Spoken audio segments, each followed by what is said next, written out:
Dénombrement, cohabitation difficile, campement, augmentation inquiétante du nombre de personnes vivant dans la rue, mesures d'urgence. Depuis la pandémie, il n'y a pas une semaine sans que la question de l'itinérance ne se soit retrouvée dans l'actualité. Au Québec, selon les statistiques, pratiquement 2 % de la population a vécu un épisode d'itinérance au cours des 5 dernières années. C'est trop, c'est beaucoup trop. Mon nom est Anne-Josée Cameron, je suis journaliste et j'ai commencé ce projet en mars 2024 à la demande du réseau Solidarité Itinérance du Québec. Depuis, il n'y a pas une journée sans que je me demande à quoi va ressembler le monde de demain si on ne fait rien aujourd'hui. Dans cette série en 4 épisodes, on tente de mieux comprendre la question de l'itinérance. Pour ce faire, on a rencontré des intervenants et intervenantes de tous les horizons et de tous les coins du Québec. Bienvenue à Renverser la tendance, épisode 3, Responsabilité partagée, un balado du réseau Solidarité Itinérance du Québec, réalisé par Denis Martel.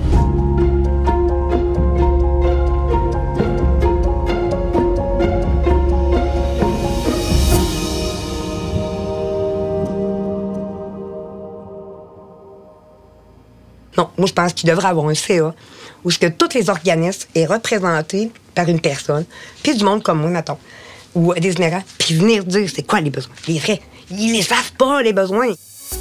Vous reconnaissez sans doute la voix que vous venez d'entendre. C'est celle de Sonia Plante, experte de vécu. Malheureusement, elle connaît trop bien la réalité des personnes en situation d'itinérance. Sonia nous accompagne depuis le premier épisode dans notre quête de compréhension. Elle est témoin de la souffrance des gens dans la rue. Elle voudrait que quelque chose soit fait. Les besoins sont criants. On a besoin de logement, on a besoin de plus de travailleurs de rue, on a besoin de parents aidants, on a besoin de plus d'argent pour les aider. Là. On n'a pas, là. Trouver justement des façons de les raccrocher aussi, là. Il y en a, ça fait longtemps qu'ils sont dans la rue. Mais là, il faut prévenir, parce que plus on les laisse dans la rue longtemps, plus ils restent. C'est ça qu'on s'aperçoit. Fait que là, comment on peut faire pour essayer de les sortir puis empêcher le fléau? Parce que là, c'est partout. Là. C'est dans tout, partout. Je pense que Sonia exprime le sentiment général en disant que c'est partout. C'est partout et il faut agir. Les autorités gouvernementales en sont d'ailleurs parfaitement conscientes, puisqu'en septembre 2023, l'état de crise a été reconnu par l'adoption unanime d'une motion à l'Assemblée nationale disant prendre acte de la hausse du nombre des personnes en situation d'itinérance depuis 2018 et reconnaître qu'il y a crise de l'itinérance au Québec. Face à cette crise de l'itinérance, il est crucial de se demander qui a la responsabilité de venir en aide aux personnes en situation d'itinérance. Qui est responsable? C'est là qu'entre en jeu la notion de responsabilité partagée. Et l'important ici, c'est de retenir qu'on considère qu'elle soit partagée. Et nos intervenants vont nous expliquer pourquoi. Pour tenter d'y voir plus clair, nous sommes allés à la rencontre d'Annie Fontaine. Elle est professeure agrégée à l'École de travail social et de criminologie de l'Université Laval. Ça rappelle des souvenirs. Oui.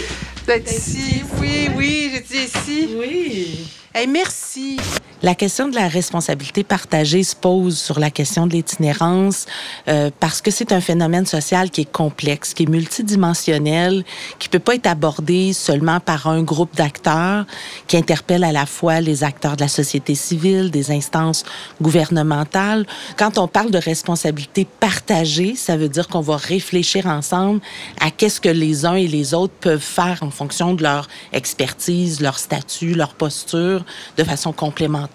Qui seraient, par exemple, les acteurs les acteurs responsables?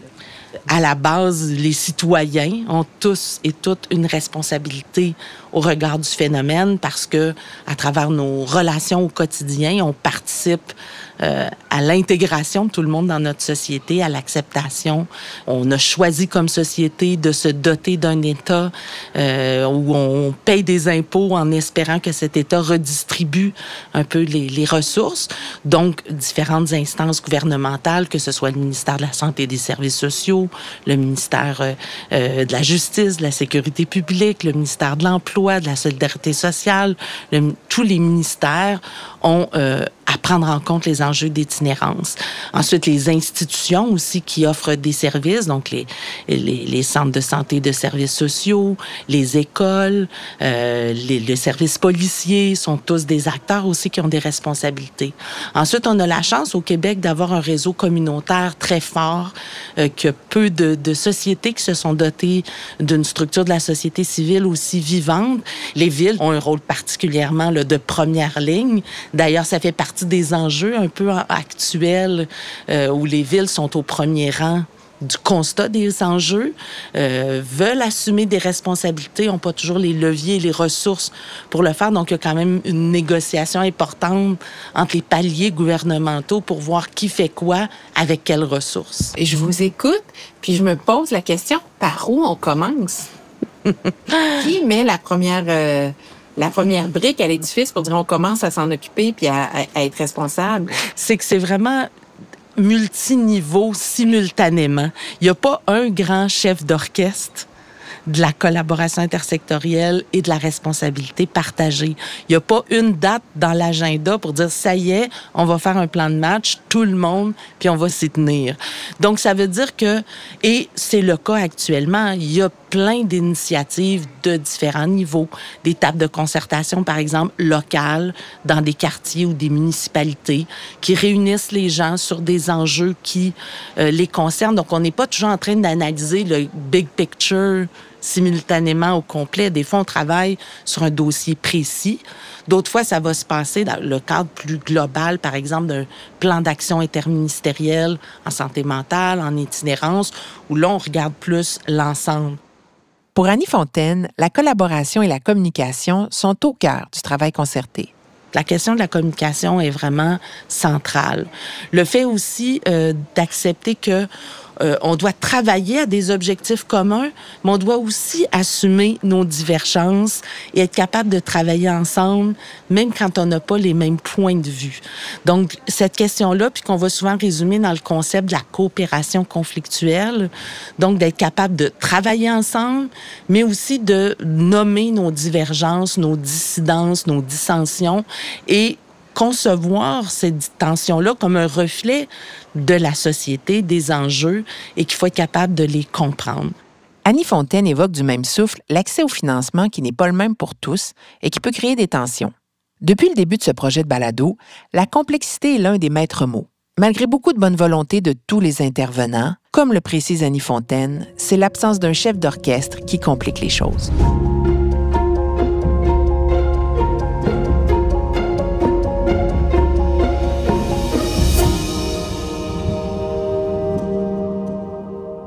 Depuis la pandémie, les villes sont en première ligne en ce qui a trait à la lutte à l'itinérance. Des villes comme Gatineau, Sherbrooke ou encore Québec se sont mobilisées et ont posé des actions. C'est le cas de la ville de Longueuil, qui a présenté récemment son cadre de référence municipale de la lutte à l'itinérance 2024-2026.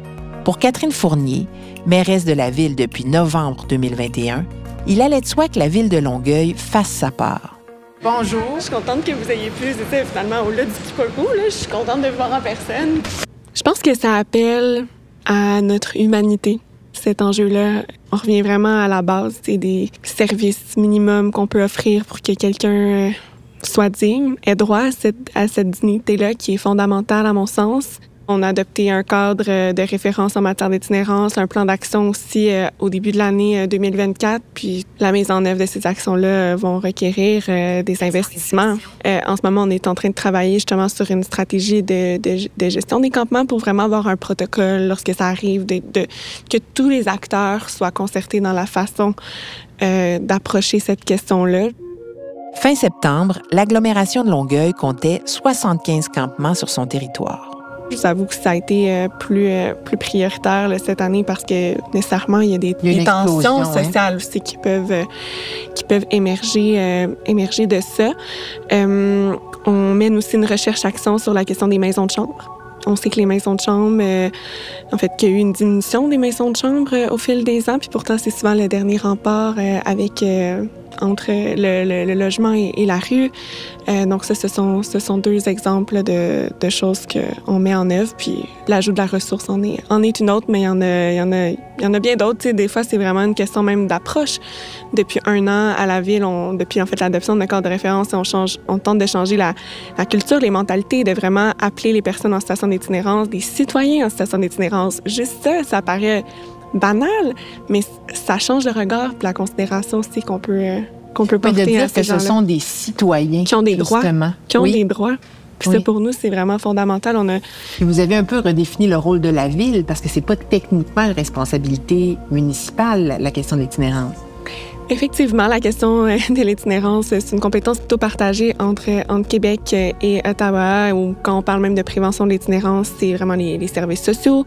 On sait que le communautaire porte déjà à bout de bras l'enjeu depuis bon nombre d'années, même s'ils n'ont pas les ressources nécessaires pour y faire face. Puis malgré qu'ils réclament, eux, depuis de très, très nombreuses années, davantage d'investissements en matière de prévention, notamment pour la santé mentale, la crise de la drogue et autres facteurs, la crise du logement, il va sans dire. Mais les villes, on est au front. On est le premier contact direct avec les citoyens en situation d'itinérance. Donc, que ce soit nos services de sécurité publique, qui doivent souvent même prendre le relais des services sociaux, ou encore en faisant face à la population, même l'aménagement de notre territoire. Dans les derniers mois, à Longueuil, on a eu une augmentation importante du phénomène des campements.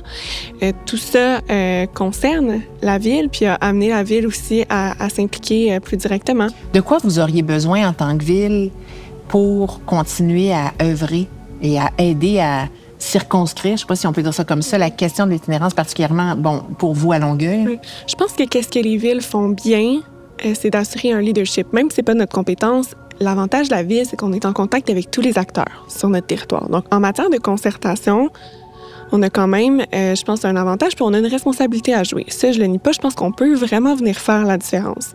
Maintenant, évidemment, c'est une question de moyens. Je surprendrai encore personne. Puis ça semble peut-être une cassette que les villes ressortent tout le temps, mais c'est la réalité. La ville de Longueuil dépend pour ses revenus à 86% des revenus fonciers. On sait, la taxe foncière, là, ça a été créé pour donner des services à la propriété. Ça n'a pas été créé pour répondre à des enjeux sociaux criants. Donc ça, c'est extrêmement difficile. Je comprends là, que les gouvernements aussi ont leurs enjeux financiers, mais si on n'agit pas en matière de prévention, les coûts vont être encore plus grands.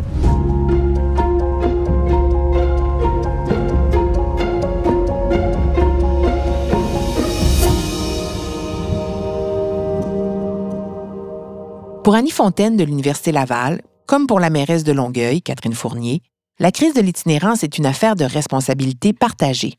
Une responsabilité partagée entre divers acteurs, dont les travailleurs communautaires, les villes et forcément le gouvernement du Québec. Ce qu'il faut savoir, c'est qu'il y a une commission parlementaire en itinérance en 2008. C'est le constat qui a été fait à ce moment-là, c'est que les acteurs travaillaient beaucoup en silo. Il fallait travailler plus ensemble. Et ce qui est l'important, c'était qu'on identifie un leader, quelqu'un qui allait assumer le leadership, entre autres de l'action gouvernementale autour de la question d'itinérance. Et à ce moment-là, on a eu différentes réflexions pour voir qui allait être le leader de cette action gouvernementale. Ça aurait pu être le ministère de l'Emploi, puisqu'il porte le plan de lutte à la pauvreté. Ça aurait pu être la Société d'habitation du Québec, considérant leur rôle au niveau de l'habitation.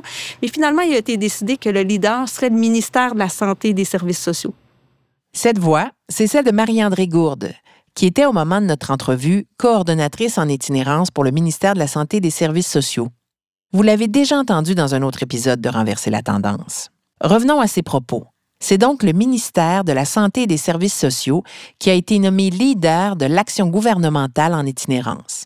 C'est ce rôle-là que le ministère souhaite jouer, d'être un leader, mais il ne peut pas assumer le rôle et les responsabilités de tous les autres acteurs. Donc, notre rôle, c'est de s'assurer d'une coordination, de prévoir ces instances-là.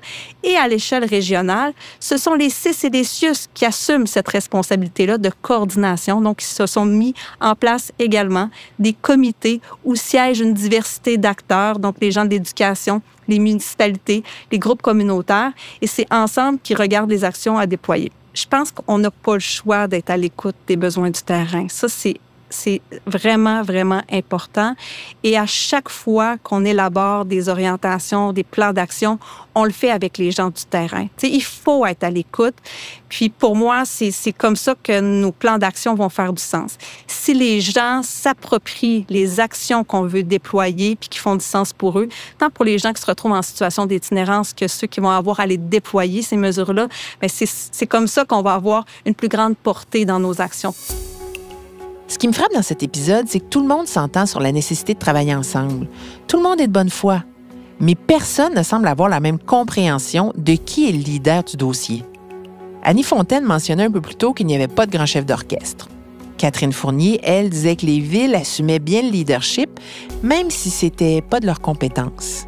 Et là, Marie-André Gourde vient de nous expliquer que le leader du dossier, c'est le ministère de la Santé et des Services sociaux. Il y a visiblement un problème de compréhension de part et d'autre ici. Comment fonctionner efficacement si on ne sait pas vraiment qui est le leader du dossier? J'en ai donc profité pour demander à Marie-André Gourde quelle était la définition de responsabilité partagée pour son ministère. Pour notre ministère, ce que ça signifie, c'est qu'il faut travailler en équipe. C'est en unissant nos forces qu'on va parvenir à faire une différence autour de la question de l'itinérance. Et je reviens souvent à la politique nationale de lutte à l'itinérance, mais pour bien comprendre l'importance de la responsabilité partagée, je pense qu'il faut comprendre l'itinérance, sa définition et les actions sur lesquelles il faut agir. Ce qui est venu dire la politique nationale de lutte à l'itinérance, c'est qu'il est important de reconnaître que l'itinérance est une situation qui est inacceptable. Ce qu'elle vient dire en introduction, c'est que bien souvent, la population, de façon générale, est sensible à l'égard de l'itinérance à l'approche des grands froids, à l'approche des fêtes. Mais que le reste de l'année, malheureusement, on tolère l'inacceptable, on tolère l'itinérance. Et donc, ce qu'est venu dire la politique nationale de lutte à l'itinérance, c'est qu'il est incontournable qu'on soit solidaire à l'égard des personnes en situation d'itinérance et que tout le monde vienne jouer son rôle autour de la question de l'itinérance. Et évidemment, si un joueur au sein d'une équipe ne joue pas son rôle, bien, c'est tout le reste de l'équipe dont le travail est compromis. Il y a inévitablement des questions qui me viennent en tête. Pourquoi est-ce que c'est si difficile de bien définir les rôles et responsabilités? Clairement, tous les intervenants croient en la collaboration et la coopération. Est-ce que ça veut dire que l'organisation est trop vaste, a trop de ramifications aux rôles différents? Est-ce que c'est un manque de communication? Est-ce que les missions des uns et des autres entrent en opposition? Tous les intervenants rencontrés sont investis, luttent tous les jours pour trouver des solutions et tous mentionnent le manque de financement. En tant que société, est-ce qu'on fait les bons choix? Je n'ai malheureusement pas de réponse à ces questions. Mais je sais que quand j'écoute Sonia me parler de ses amis qui sont toujours dans la rue, il faut agir. Qui souffrent. Oui, qui souffrent. Énormément. Moi, je les vois, puis là, c'est l'hiver.